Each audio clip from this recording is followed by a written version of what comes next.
12 बजे राति गिद्धहरूले मोमो गराउँदैछन् सबभन्दा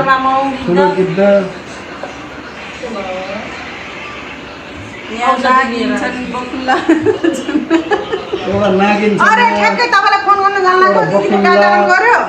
एउटा भेगुता एउटा छेपारो 12 बजे राति मोमो तपाईँ हाल्ने काम नगर्नु होला जे पाइकै पनि हालिदिनुहुन्छ तपाईँ पार्टी हो अझै सबभन्दा अगाडि त मेरै फेस ल्याउनुहुन्छ यहाँ पुग्न नआउँछ कति प्लेटसम्म खान सक्छौ मोमो 5 पार्टी हो को हुनुहुन्छ सुरन गर्दा के पकाउनु के पकाउनु जोगल कर काट कर छावा हिँड्दै गरा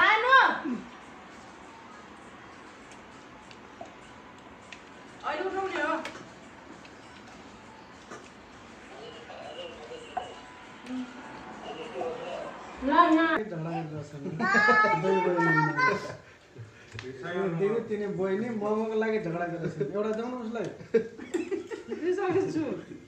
कुकुर जस्तो गरेर दिने होइन नि त बहिनी लो एउटा मोमो रिस उठ्यो कि नै दिदीले मोमो दिएर रिस उठ्यो कि नै भनेको तपाईँ पिठो दिनु नै कि यसै बेलिदिउँ मोमो थोरै दिएर रिसाएको मलाई रिस नउठाउनु त्यत्रो मोमो पाछौ त रिसाउँछौ किन फेरि अहिले डल्लीको भाग दुईटा खालो डल्लीको भाग दुईटा खालो के भोइ टिकटक साँच्चै हाल्नुहुन्छ कोदोको मोमो खाने भाइ हेर्नु है कोदोको मोमो हाम्रो यो कोदो कालो हुन्छ त्यही त पन्ने नाइ अन्तरले तिमी अझै आएको छैन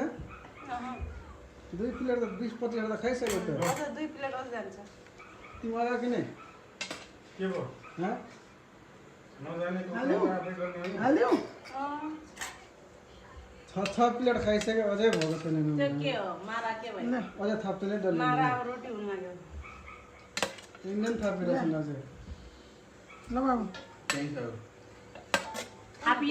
थापिराछ ने तेरे त पि माएर एउटाले खाया हुन्न त्यहाँ छ त ले थापो